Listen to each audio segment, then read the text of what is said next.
శ్రీమన్నారాయణ. ఇంకొన్ని విశేషాలు రామానుజుల వారి గురించి తెలుసుకునే ప్రయత్నం చేద్దామా? క్రిమికంఠుడనే వైష్ణవ ద్వేషి రామానుజులను బంధించాలని చూస్తారు.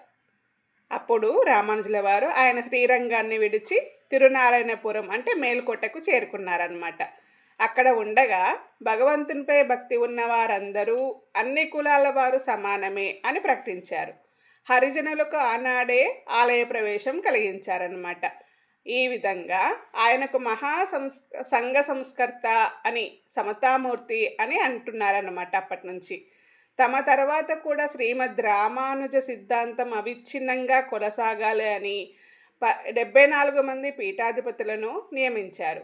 4 సింహాసన స్థలను ఏర్పాటు చేశారు.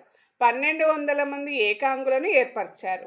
ఇంకా వేల సంఖ్యలో ప్రచారకులను నియమించారు. వారి శిష్యులు గురువుగారిని వీడి తాము బతకలేము అని విలపిస్తే వారికి 82 మహావాక్యాలను, ప్రవర్తన నియమావళిని అందించారన్నమాట రామానుజుల వారు.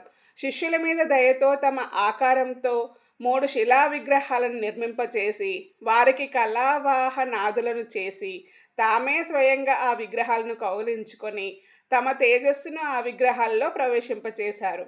ఆ 3 విగ్రహాలు ఏవి అంటే శ్రీరంగంలో ఉన్న రామానుజులు, శ్రీపెరంబుదూరులో ఉన్న రామానుజులు, తిరునారాయణపురం అంటే మేల్కోటలో ఉన్న 3 క్షేత్రాల్లో ప్రతిష్ఠించారు అన్నమాట. రామానుజుల వారి ఆజ్ఞతో అనంతాళ్వార్లకు రామానుజులే స్వయంగా ఇచ్చిన రామానుజమూర్తిని శ్రీనివాసుని ఆజ్ఞతో తిరుమలలో కూడా ప్రతిష్ఠింపచేశారు అంటారు.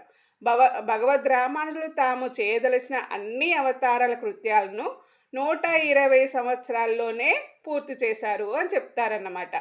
గోవింద భట్టరు వారు వడిలో తలపెట్టి ఆంధ్రపూర్ణుల వడిలో పాదాలను ఉంచి తమ ఆచార్య మహాపూర్ణుల పాదాలను మనసులో నిలుపుకొని శ్రీ యామునాచార్యుల వారికి దాసోహాలు సమర్పించారు.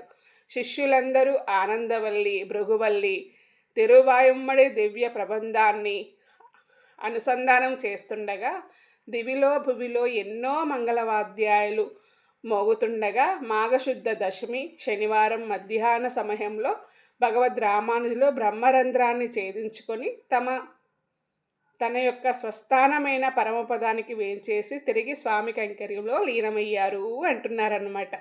జై శ్రీమన్నారాయణ.